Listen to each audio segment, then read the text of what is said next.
الحمد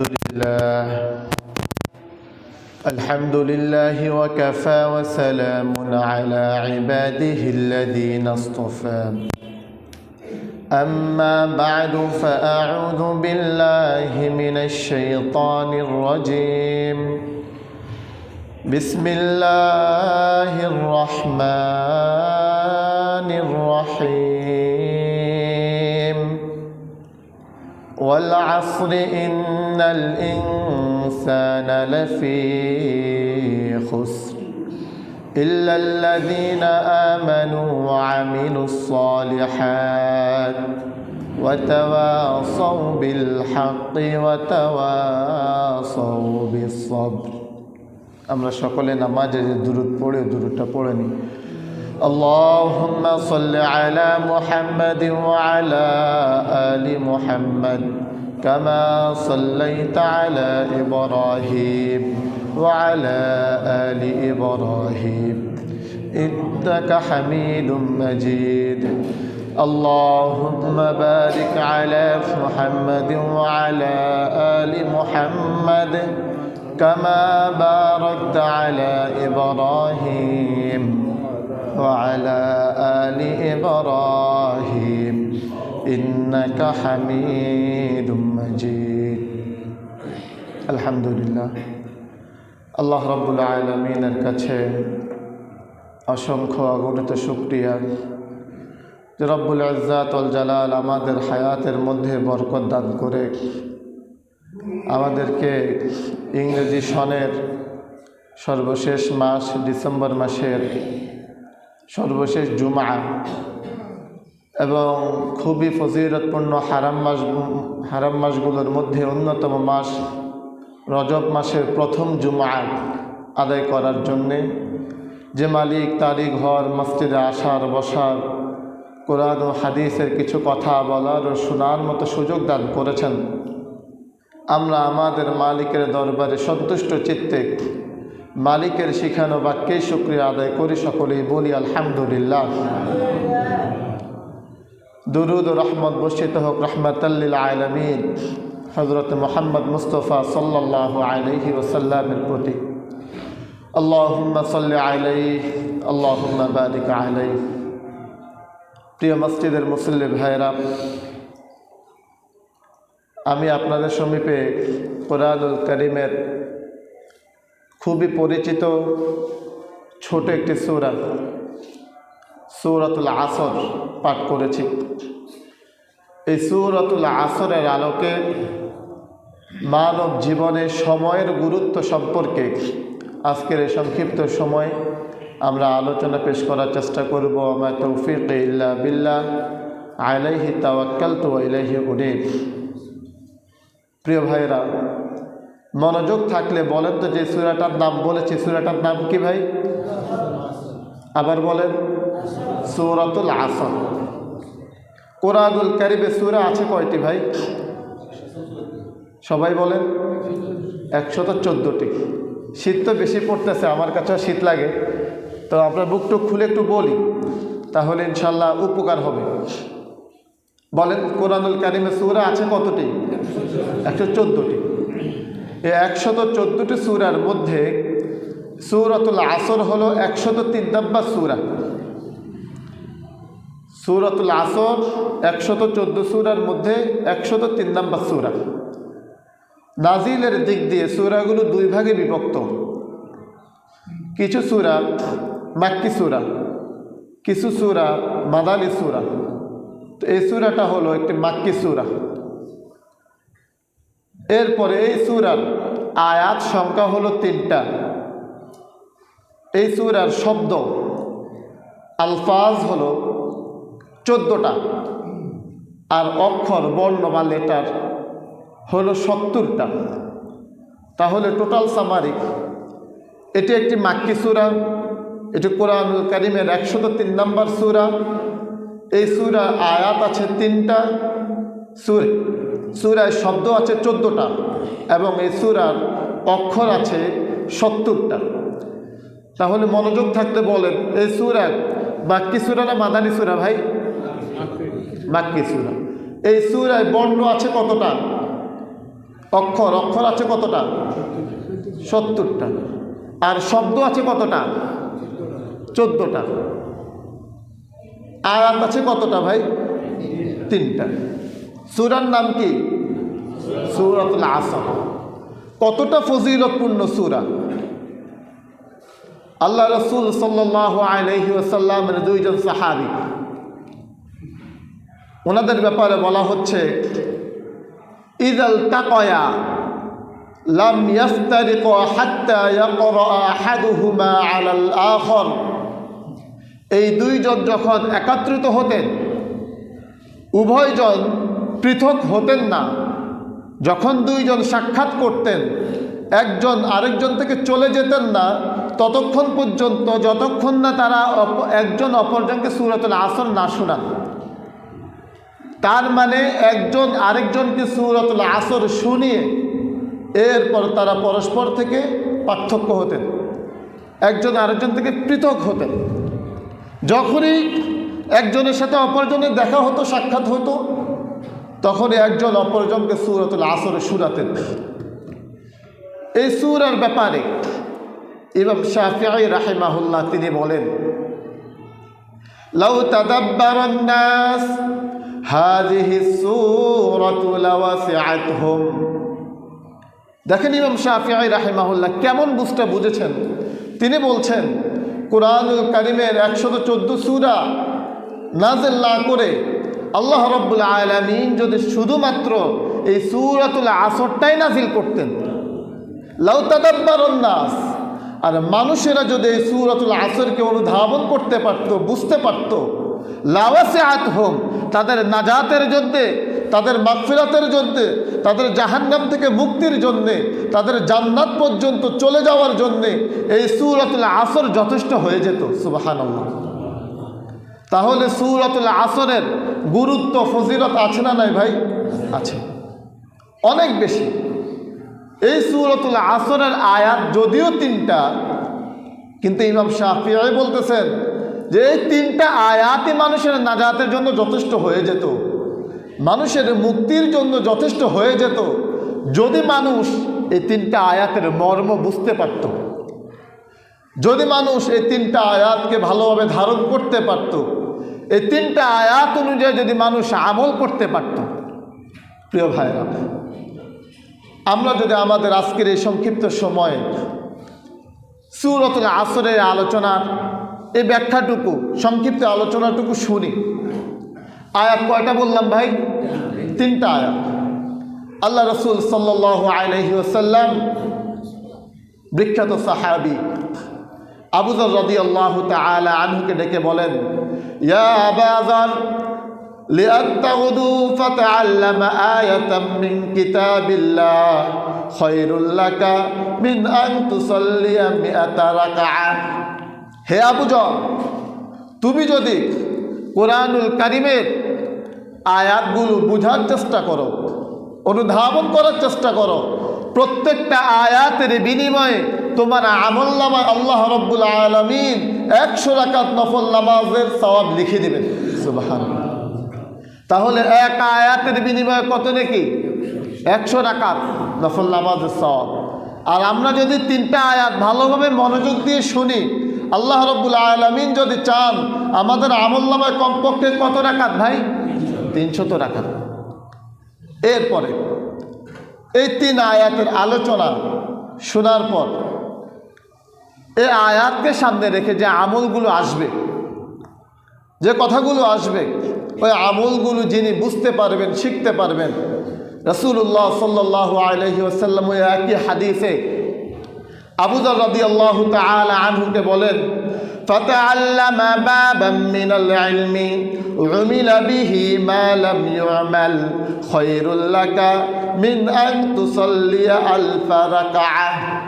হে আবু যর, তুমি যদি ওই আলোচনা শুনে, ওই ব্যাখ্যা বুঝে যদি কিছু আমল শিখো, যদি কিছু নতুন আমল জানতে পারো, ওই আমল করো বা না করো, তুমি যে আমল শিখলে শুধুমাত্র এই শিখার বিনিময়ে আল্লাহ রাব্বুল আলামিন প্রত্যেকটা আমল শিখার বিনিময়ে তোমার আমল নামায় 1000 রাকাত নফল নামাজ পড়া সওয়াব দান করবেন।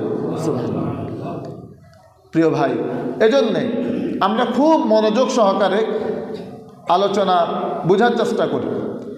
এত গুরুত্বপূর্ণ এক সূরা, যে সূরার ব্যাপারে ইমাম শাফিঈ বললেন শুধুমাত্র এই সূরাটাই মানুষের নাজাতের জন্য যথেষ্ট হয়ে যেত।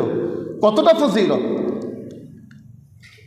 আল্লাহ রাব্বুল আলামিন এই সূরাটাকে শুরু করছেন, ওয়াল আসর ইন্নাল ইনসানা লাফি খুসর ইল্লাল্লাযীনা আমানু ওয়া আমিলুস সালিহাত ওয়া তাওয়াসাউ বিল হাক্কি ওয়া তাওয়াসাউ বিস সাবর।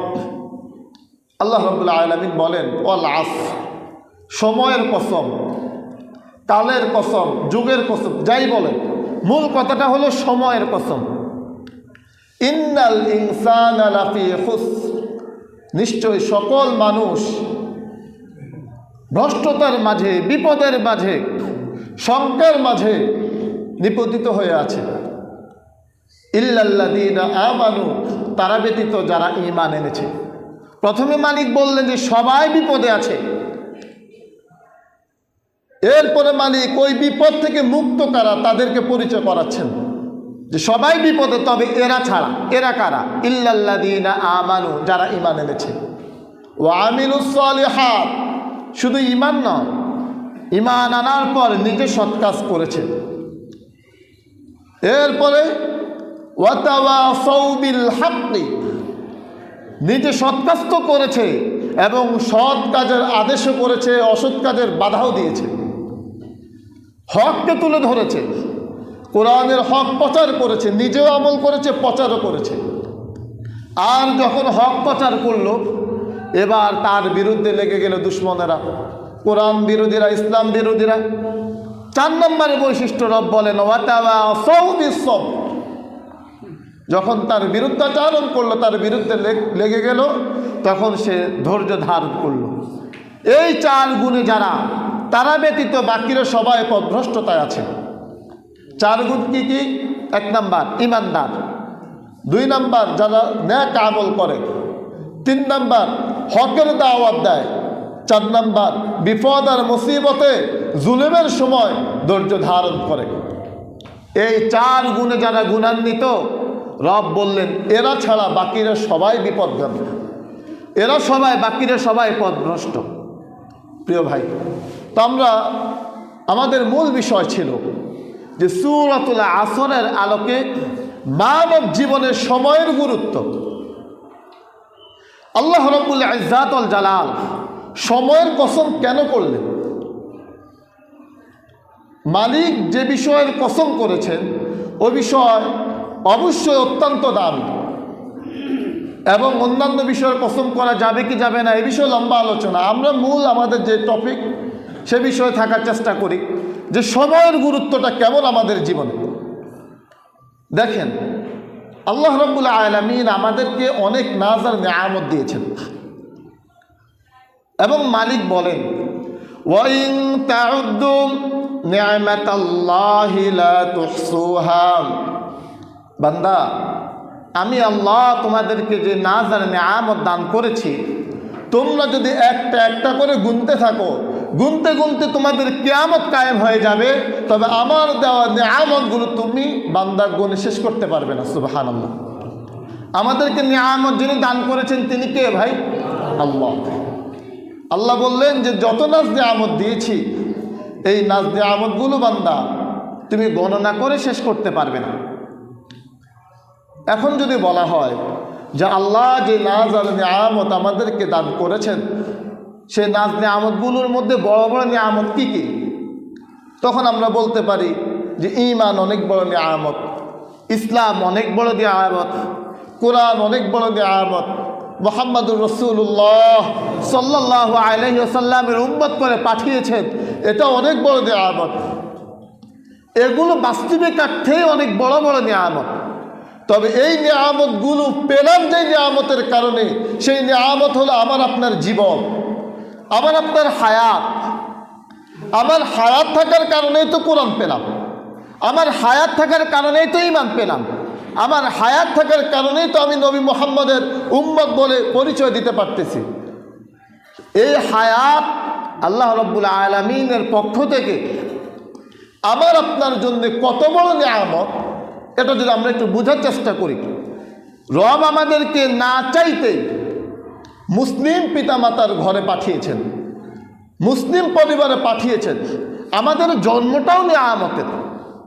এবার দেখেন আমাদের জীবনের 1 মিনিটের দাম কেমন, আপনার জীবনের 1 মিনিটের দাম কেমন, আমার জীবনের 1 মিনিটের দাম কেমন। দেখেন, মনে করেন ভাই, 2টা সন্তান একই সময় ভূমিষ্ঠ হয়েছে, জন্মগ্রহণ করেছে, কিন্তু একটা সন্তান দেখতে খুবই চমৎকার, চেহারা দেখলে মন জুড়িয়ে যায়, যেমন তার হাতের আঙ্গুলগুলো, যেমন তার পা, যেমন তার পায়ের আঙ্গুল, যেমন তার নাক, যেমন তার কান, যেমন তার চেহারা, তাকে প্রথম নজরে দেখতেই ভালো লাগে, এমন একটা সন্তানের জন্ম হয়েছে।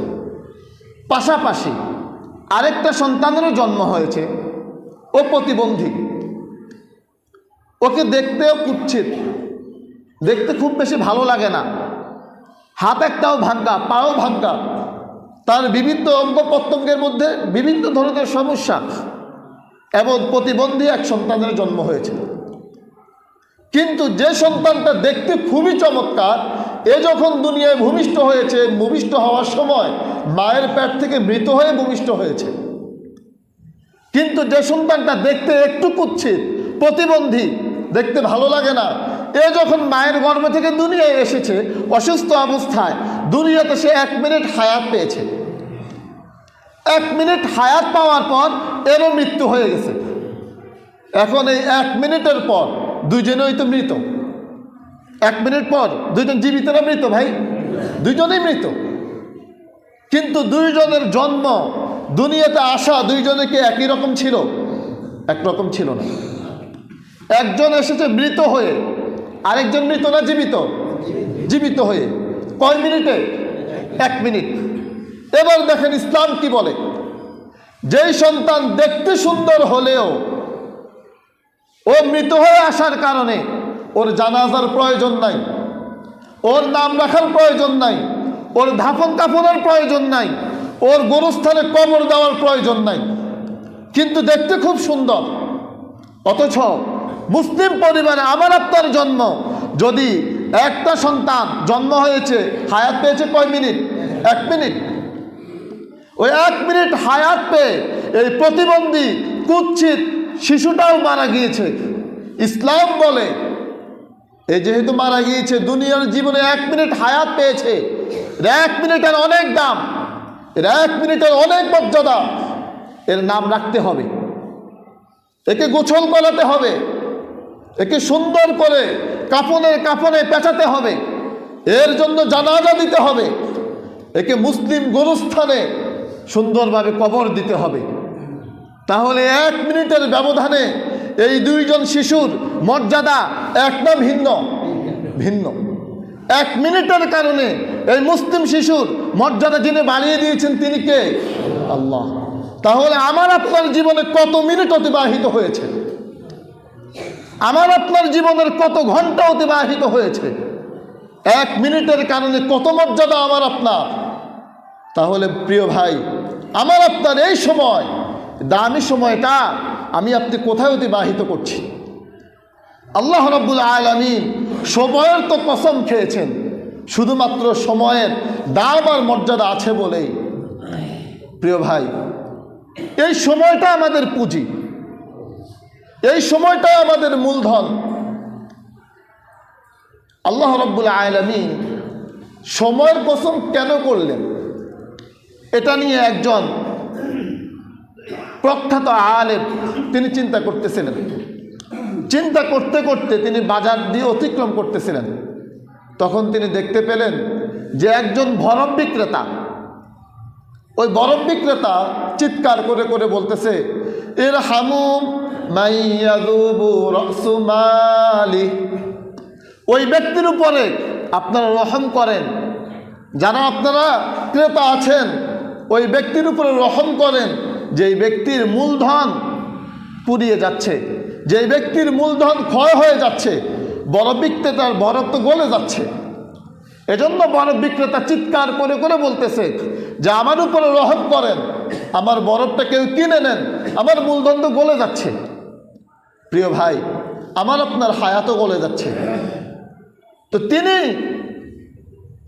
এটা বুঝলেন যে আল্লাহ রাব্বুল আলামিন সময়ের কসম এজন্য করেছেন কারণ আমার আর আপনার হায়াত কমে যাচ্ছে, আমার আর আপনার হায়াত গলে যাচ্ছে।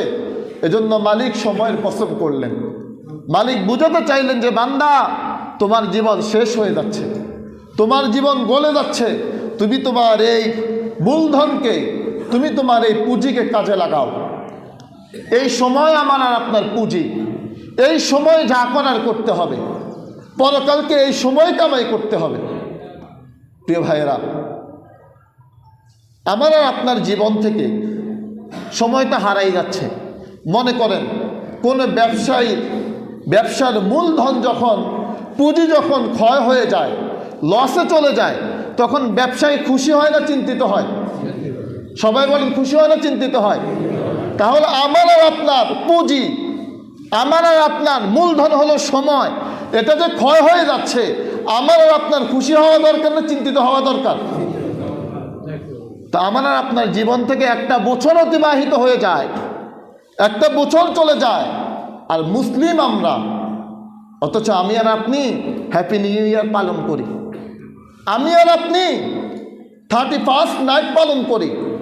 আপনার জীবন থেকে একটা বছর চলে যাচ্ছে, আপনার মূলধন ক্ষয় হয়ে যাচ্ছে, আপনার মূলধন পুড়িয়ে যাচ্ছে, আর আপনি আনন্দ করতেছেন, আর আপনি পূর্তি করতেছেন। অথচ এই happy new year 31st night, এটা মুসলমানদের কালচার, তো মুসলমানদের কালচার। এই অনুষ্ঠান মুসলমানদের অনুষ্ঠান, এই অনুষ্ঠান তো বিজাতিদের অনুষ্ঠান, এই অনুষ্ঠান তো খ্রিস্টানদের অনুষ্ঠান, ইংরেজদের অনুষ্ঠান। অথচ আমাদের মুসলমান যুবকেরা, আমাদের মুসলমান মেয়েরা, যুবতীরা, তারা এই অনুষ্ঠানকে উদযাপন করে, পালন করে, পার্টি করে। কাদের অনুষ্ঠান? যে ইংরেজরা আমাদের উপরে নির্যাতন নিপীড়ন করেছে। কয়েক বছর পিছনে গেলেই তো দেখা যাবে যে আমাদের পূর্বপুরুষদেরকে তো ইংরেজরা নির্যাতন নিপীড়ন করেছে। আমাদের এই পুরুষদেরকেই তো, আমাদের পূর্বসূরি যারা ছিল তাদেরকে ইংরেজরা ফাঁসি দিয়ে গাছের সাথে ঝুলিয়ে রেখেছে। সে তাদের অনুষ্ঠান আমরা পালন করতেছি। এটা তো শুধুমাত্র পূর্বপুরুষদের বিবেচনায় বললাম। যদি ইসলামিক বিবেচনায় আসি, আমার পরিচয় বলে আমি মুসলমান, আমার পরিচয় বলে আমি মুহাম্মদের উম্মত সাল্লাল্লাহু আলাইহি সাল্লাম। অথচ তিনি বললেন, মান তাশাব্বাহা বিকওমিন ফাহুয়া মিনহুম, যে যার সাদৃশ্য গ্রহণ করবে তার হাসর নাসর তার সাথেই হবে। আপনি যখন ভিনদের বিজাতিদের এই আদর্শ গ্রহণ করলেন, রাসূল যেন বললেন আপনার হাসর নাসর তার সাথেই হবে। যদি আপনার জানাজা হবে আর আপনাকে মুসলমানদের গোরস্থানে দাফন করা হবে। প্রিয় ভাইয়েরা, আল্লাহ রাব্বুল আলামিন কোরআনে স্পষ্ট করে বলছেন, ইয়া আইয়ুহাল্লাযীনা আমানু। দেখেন আল্লাহ শব্দ চয়ন, আল্লাহ যারা মুমিন তাদেরকে বলতেছেন, যারা ঈমান এনেছে তাদেরকে বলতেছেন, ইয়া আইয়ুহাল্লাযীনা আমানু লা তাত্তাখিযুল ইয়াহুদা ওয়ান নাসারা আউলিয়া বা'দুহুম আউলিয়াউ বা'দ ওয়া মান ইয়াতাওয়াল্লাহুম মিনকুম ফাইন্নাহু মিনহুম। আল্লাহ বলেন, যদি তোমরা তাদের কালচার, যদি তোমরা তাদের অনুষ্ঠান গ্রহণ করে নাও, তুমি নিজের পরিচয় দিবে মুসলমান ঠিক, তুমি নিজের পরিচয় দিবে ইমানদার ঠিক, তবে আমি আল্লাহ বলতেছি ওয়া মান ইয়াতাওয়াল্লাহুম মিনকুম, তুমি যেহেতু তাদেরটা গ্রহণ করে নিলে, তুমি যেহেতু 31st নাইট পালন করলে, তুমি যেহেতু হ্যাপি নিউ ইয়ার পালন করলে, ফাইন্নাহু মিনহুম, তুমি বান্দা তাদের অন্তর্ভুক্ত হয়ে গেলে। নাউযুবিল্লাহ। প্রিয় ভাইয়েরা, এজন্য যেটা বলতে চাচ্ছিলাম যে মুসলমানেরা 31st নাইট পালন করতে পারে না, মুমিন কখনোই 31st নাইট পালন করতে পারে না। এটা মুসলমানদের কালচার না, এটা মুহাম্মদ সাল্লাল্লাহু আলাইহি সাল্লামের শিখানো অনুষ্ঠান না।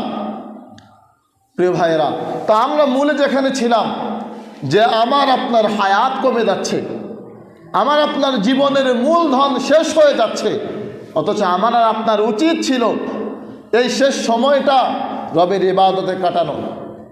ইন্নামাল আমালু বিল খাওয়াতিম, শেষ আমল যেটা ওটাই মালিক গ্রহণ করবেন।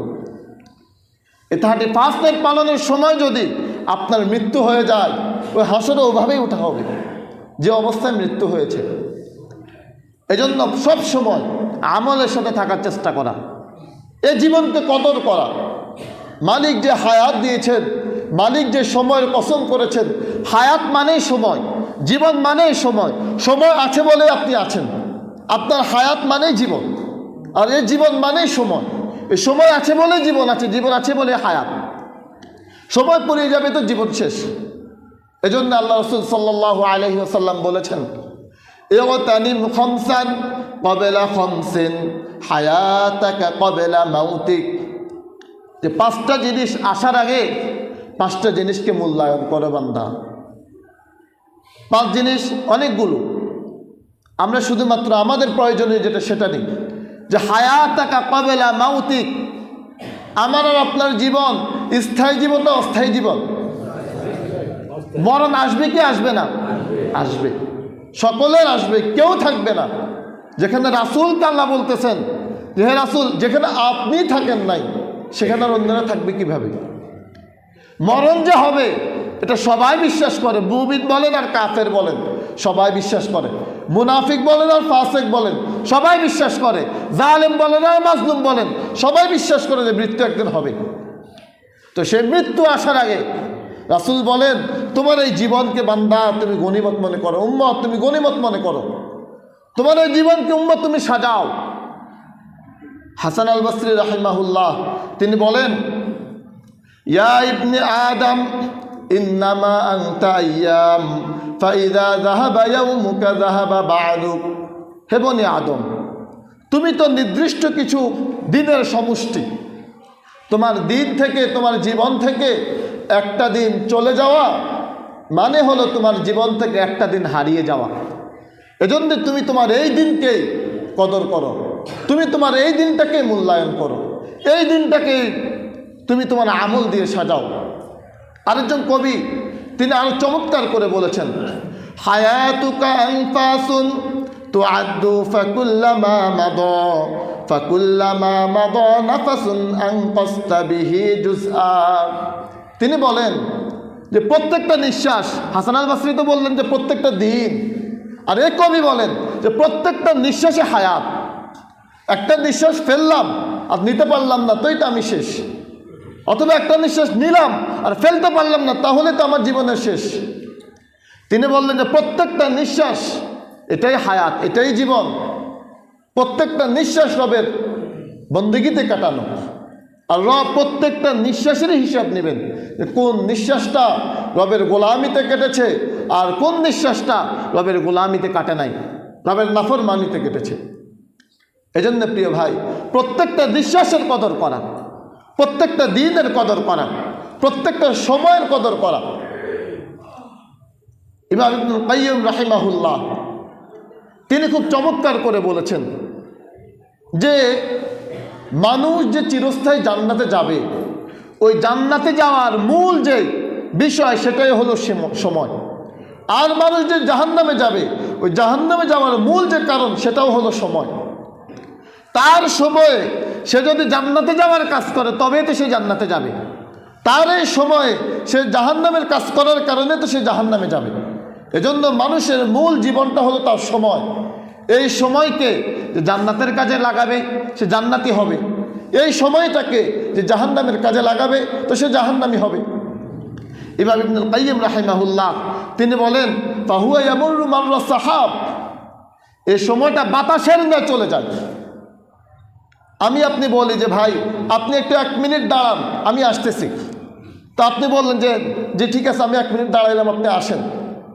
তো উনি আমার জন্য 1 মিনিট দাঁড়াইলেন, আমিও গেলাম ঠিক, কিন্তু সময় বলে যে তোমরা তোমাদের জন্য অপেক্ষা করো, তুমি সময় নিয়ে যাও, কিন্তু আমি দাঁড়াবো না, আমার গতি চলতে থাকবে।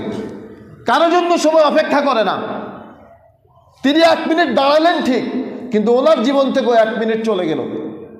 আমি 1 মিনিট অতিবাহিত করে গেলাম ঠিক, কিন্তু আমার জীবন থেকে 1 মিনিট চলে গেল। সময় আমার আর তার জন্য অপেক্ষা করে নাই, সময় সে তার আপন গতিতে চলে গিয়েছে। তো ইমাম ইবনুল কাইয়্যিম রাহিমাহুল্লাহ তিনি বলেন, ফামান কানা ওয়াকতুহু লিল্লাহি ওয়া বিল্লাহ ফাহুয়া হায়াতুহু ওয়া উমরুহু। প্রকৃত জীবন, প্রকৃত সময় হলো ওই সময় যেই সময়টা বান্দা আল্লাহর ইবাদতে কাটিয়েছে। ওই সময়টাই মূল সময়, ওই সময়টা প্রকৃত সময়, ওই সময়টাই দামি সময়। এরপরে তিনি বলেন, ওয়া গায়রা যালিকা লাইসা মাহসুবান মিন হায়াতিহি। আর যে সময় রবের নাফরমানিতে কেটেছে, যেই সময়টা রবের ইবাদতে কাটে নাই, ইমাম ইবনুল কাইয়্যিম রাহিমাহুল্লাহ তিনি বলেন এই সময়টা সময়ই না, এই জীবনটা জীবনই না। আমি আপনি জীবন মনে করতেছি ঠিক, কিন্তু ওনারা এটাকে জীবন মনে করেন নাই। ওনারা সময়ের কদর করেছে বলে আজ এই 1000 বছর পরেও আমরা ওনাদেরকে স্মরণ করি। ওনারা এই সময়ের কদর করেছে বলেই আজ আমরা ওনাদের নাম নিতে ইবনুল কাইয়্যিম রাহিমাহুল্লাহ বলে ওনাদের নাম স্মরণ করি। প্রিয় ভাইয়েরা, এজন্য সময়ের কদর করা। এই ইবনুল কাইয়্যিম রাহিমাহুল্লাহ তিনি বললেন যে ওটাই সময়, ওটাই জীবন যে জীবনটা মালিকের জন্য কাটে, যে জীবনটা মালিকের জিকিরে কাটে, যে জীবনটা মালিকের গোলামিতে কাটে, যে জীবনটা মালিকের ইবাদতে কাটে। এজন্য জীবনের প্রত্যেকটা সময়ের, প্রত্যেকটা নিঃশ্বাসের কদর করা, জিকিরের মধ্যে থাকা, জবানে জিকিরে থাকা, ভালো কাজের মধ্যে থাকা।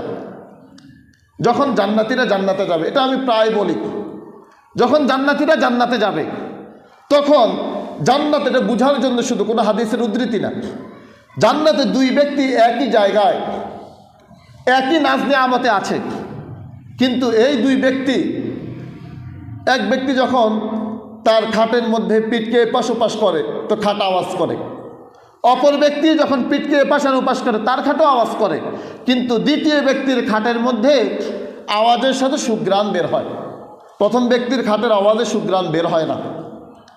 এবারে প্রথম ব্যক্তি যেন মালিককে বলে যে আল্লাহ, আমার এই খাটের আওয়াজ হয় কিন্তু সুঘ্রাণ বের হয় না, কিন্তু অমুকের খাটের আওয়াজ হয় সাথে দেখি সুঘ্রাণও বের হয়, কিন্তু আমরা তো একই জান্নাতে, একই নাজ নেয়ামতে। তো আল্লাহ যেন বলেন যে বান্দা, দুনিয়ার জীবনে তোর চাইতে ওই বান্দা একবার সুবহানাল্লাহ বেশি বলেছিল, এজন্য জান্নাতে আমি আল্লাহ তার একটা নিয়ামত বাড়িয়ে দিলাম। সুবহানাল্লাহ। প্রিয় ভাই, এজন্য সময়ের কদর করা, জীবনের কদর করা। যখন দেখা হবে যে এই শুধুমাত্র সময়ের কারণে মর্যাদা এই পরিমাণ বেড়ে গেছে। এক গ্রাম্য লোকের গল্প। গ্রাম্য লোক কৃষক মানুষ, তো সে কৃষিকাজ করতে গিয়ে একবার কলসি পেল, একটা কলসিতে সে সবগুলো হীরা, মার্বেলের মতো হীরা পেল। তো এ তো কৃষক মানুষ, এ বুঝে না এগুলো সব হীরা। এই হীরাগুলো দিয়ে ওই যে ছোটোবেলায় আমরা এই পাখি মারতাম এভাবে করে, মনে পড়ে কারো?